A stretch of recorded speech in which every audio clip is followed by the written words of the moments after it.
अस्सलाम वालेकुम दोस्तों। JSD-OLT के ONU मेन्यू में, ONU डिवाइस मेन्यू में आखिरी सब मेन्यू है ONU परफॉर्मेंस का। इसमें आप देख सकते हैं किसी स्पेसिफिक पॉन पोर्ट पे और किसी भी स्पेसिफिक ONU पे कितनी ट्रैफिक चल रही है या उसकी क्या डिटेल्स हैं, परफॉर्मेंस कैसी है उसकी।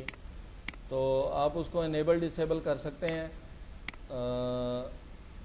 किसी भी ONU को इनेबल या डिसेबल करने के लिए आप उस पर क्लिक करके सेटिंग में इनेबल करें और कितने सेकंड बाद आप उसको परफॉर्मेंस ऐड करना चाह रहे हैं वो आप देख सकते हैं। रिफ़्रेश करेंगे तो उसकी डिटेल्स भी आ जाएंगी।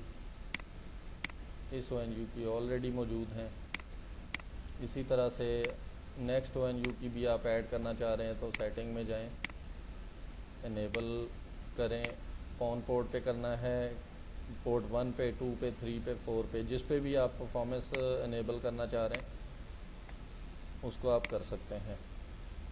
आपको फ़ौरन डिटेल शो हो जाएंगी, कितने पेड्स, कितने फ्रेम, कितने पैकेट जा रहे हैं। इंशाल्लाह अगली वीडियो में स्विच पोर्ट पे बात करेंगे।